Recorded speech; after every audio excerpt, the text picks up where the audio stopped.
ईमानदार नहीं हो सकता है। जब तक आप नहीं सुधरिएगा तो प्रशांत किशोर एक आ जाए कि 10 को ये सुधरने वाला नहीं है। बिहार के आदमी को सुधरना ही नहीं है।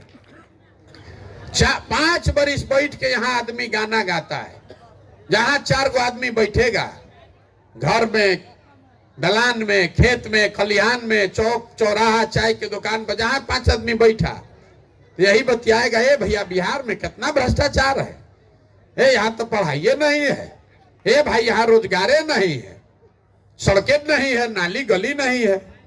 और जहिया वोट देने जाएगा तो ये सब बात भुला जाएगा। वोट के दिन बिहार के आदमी को खाली 4 गो बात बुझाता है। पहला बात, हमारा जात क्या है और कौन हमारा जात का नेता खड़ा है, उसी को दिया जाएगा। वो नेता चोर है, बदमाश है, अपने जात वाला चाहिए तो जाकर उसी का बटन दबाइएगा। जो जात से बच गया वो धर्म में फंस गया। बहुत लोगों को लगता है कि बिहार में सब जाते पर वोट दे रहा है। हम आपको बता रहे हैं ऐसी बात नहीं है। अगर हर आदमी जात पर ही वोट देता तो मोदी जी को बिहार में वोट कैसे मिलता। तो जो जात से बचा वो धर्म में फंसा। अरे भाई सब पुलवामा हो गया, सब हिंदू एक हो जाओ, मुसलमान नहीं जीतना चाहिए। पाकिस्तान पर हम लोग को बम गिराना है, अपना खाने का ठिकाना नहीं है। लड़का खाए बगैर परेशान है, नौकरी के लिए दौड़ रहा है, लेकिन लड़कों की चिंता छोड़कर पुलवामा के चिंता में जाकर वोट दिए हिंदू बनकर। जो दोनों से बचा, तो जिन लोगों ने लालू जी का राज देखा है तो कहता है भैया कुछो कहिए, लालू का राज नहीं लौटना चाहिए। अरे बाप रे बाप, बड़ा अपराध था। तो भाजपा का विधायक जो 5 बरिस जिससे आप नाराज हैं उसको गाली दे रहे हैं, चुनाव आएगा तो सामने ललटेन दिखेगा तो डर के मारे फिर उसी भाजपा वाले को जाके वोट दे दीजिएगा। और चौथा, हम लोग के मुसलमान भाई लोग हैं, इन लोग का दशा समाज में सबसे खराब है। दलितों के बाद बिहार में सबसे गरीब, बदहाल, फटेहाल बेचारा मुसलमान है। तो मुसलमान लोग का यहाँ जो हालत है कि कहता भैया जिए चाहे मर जाएं, भाजपा को तो वोट दे नहीं सकते। भाजपा तो मुसलमान विरोधी पार्टी है। तो बिहार में बचा कौन? बिहार में तो भाई 2 ही दल है, एक मोदी जी का भाजपा, एगो लालू जी का ललटेन। नीतीश कुमार का तो पता नहीं है कि कितना देर ललटेन पर लटकेंगे, कब उछल के कमल के फूल पर बैठ जाएंगे। तो जो मुसलमान है वो कह रहा है भैया आप जिए चाहे मरे भाजपा को दे नहीं सकते हैं, ललटेन दिख रहा है, इसी में किरासन तेल बन के जलेंगे। आप बताइए, इसी 4 चीज पर ना वोट पड़ा है भैया। काहे के लिए झूठो बहस कर रहे हैं, ठंडा में बैठ के समय बर्बाद कर रहे हैं। अरे सबको मालूम है, आपको, हमको, नेता, पूरा देश जानता है कि बिहार के जनता कुछो बतिया ले, अंत आते आते इसी 4 चीज पर वोट करेगा। तो आप सुधरिएगा कैसे? जिस गांव में जाते हैं, मुसलमानों के बहुत गांव में गए, कहता है भैया सड़क नहीं है। तो हम पूछते हैं सड़क का मंत्री कौन है? तेजस्वी यादव। फिर कहता है भैया अस्पताल नहीं है, अस्पताल का मंत्री कौन है? वो भी तेजस्वी यादव। आप कह रहे हैं भैया नाली गली टूटा है, तो नाली गली का मंत्री कौन है? वो भी तेजस्वी यादव, ग्रामीण कार्य मंत्री। आप कह रहे हैं भैया दाखिल खारिज में बड़ा पैसा लग रहा है, वो भी मंत्री लालटेने का। आप कह रहे हैं पढ़ाई नहीं है, वो भी मंत्री लालटेने का।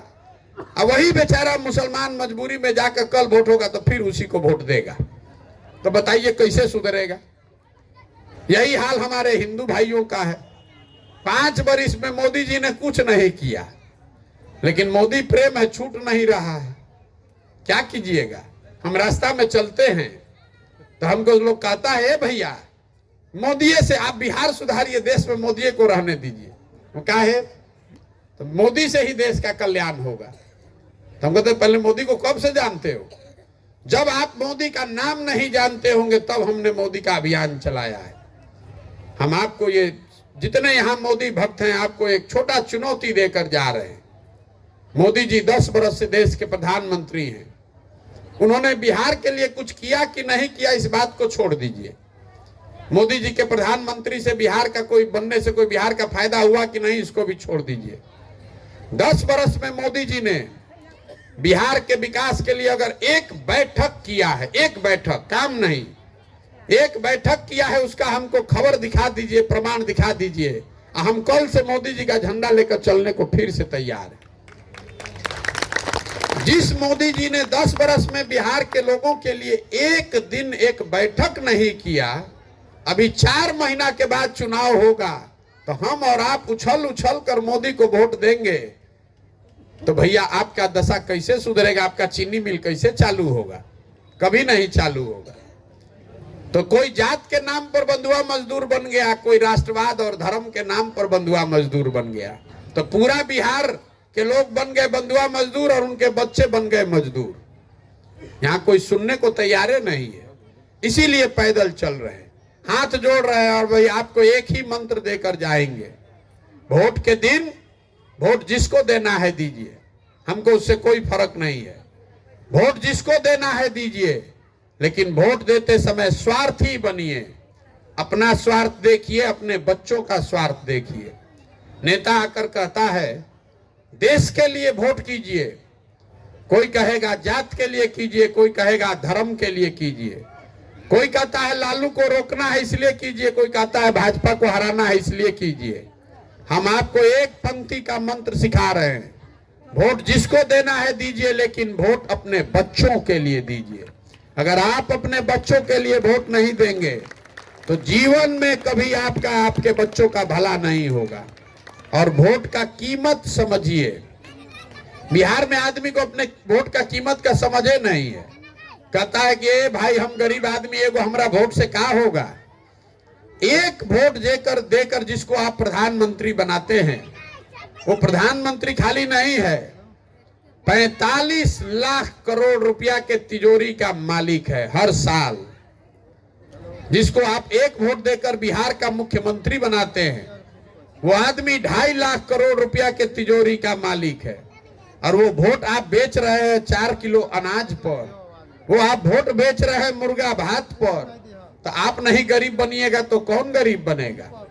यही बताने के लिए घूम रहे हैं।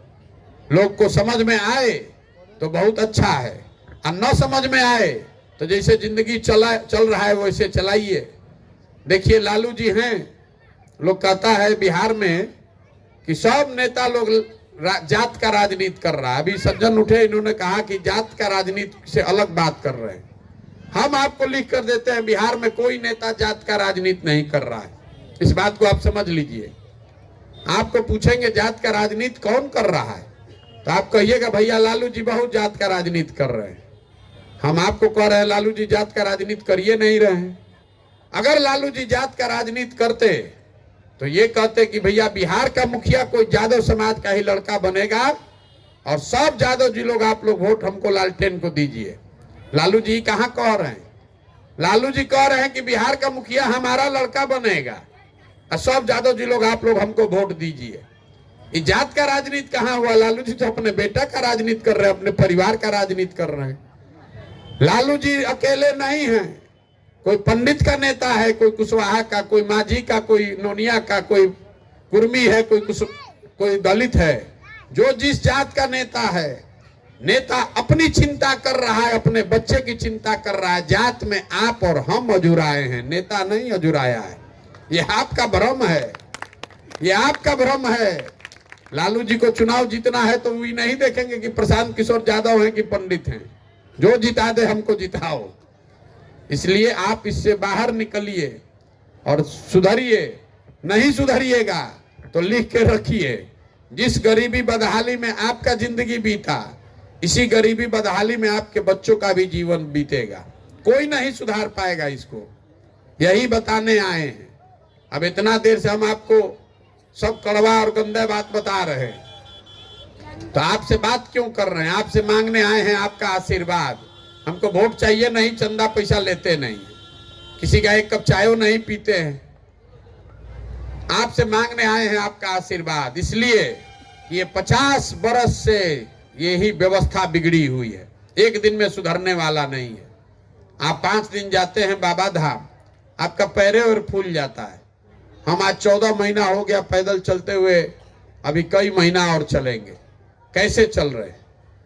चल रहे हैं ऊपर वाले की कृपा से और आप सबके दुआ और आशीर्वाद से। तो अगर आपको लगता है कि जो प्रयास हम कर रहे हैं, जो बात बता रहे हैं, ये ठीक है, तो और कुछ नहीं, खाली एक बार जाने से पहले हाथ उठाकर आशीर्वाद दीजिए और बताइए कि प्रयास होना चाहिए कि नहीं होना चाहिए, ये प्रयास होना चाहिए कि नहीं होना चाहिए। तो अब आशीर्वाद दिए हैं तो उसके बदले में एगो चीज हम आपको बढ़िया बात बता देते हैं। भगवान ने जो हमको शक्ति, बुद्धि, साधन, पैसा दिया है, ये सब लगाकर हमने योजना बनाई कि जब ये नई व्यवस्था बनेगी तो नाली गली बने चाहे मत बने, स्कूल अस्पताल जब सुधरेगा तब सुधरेगा, लेकिन साल भर के अंदर, इसको याद रखिएगा, साल भर के अंदर जितने आपके घर के बच्चे गए हैं बाहर मजदूरी करने और जो लोग यहाँ बेरोजगार बैठे हैं, सभी के लिए 12 से 15 हजार रुपया का रोजगार का व्यवस्था यही स्थानीय स्तर पर करके आपको देंगे। आप में से कोई खड़ा होकर तुरंत कहेगा ऐसे ही झूठ बोल रहे हैं, कैसे होगा? हम आपको बता रहे हैं कैसे होगा, आप ही के मुंह से कहलवाएंगे अभी कि कैसे होगा। आप जरा जवाब दीजिए सोच के। आपके गांव पंचायत में कोई हरियाणा पंजाब से आकर मजदूरी कर रहा है भाई? बोलिए हाँ चाहे ना, इतना आदमी बैठे हुए आप लोग। अरे हरियाणा पंजाब से कोई आकर मजदूरी कर रहा है यहाँ?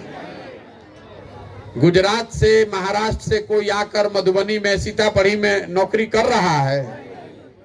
केरल, तमिलनाडु से कोई आकर यहाँ कुदाली चला रहा है? काहे नहीं चला रहा है? कभी आपने घर पे बैठ के ये सोचा वहां पर भी तो आबादी है, वहां पर भी गरीब लोग है, वो भी कोई अमेरिका नहीं है, वहां पर भी गरीब है।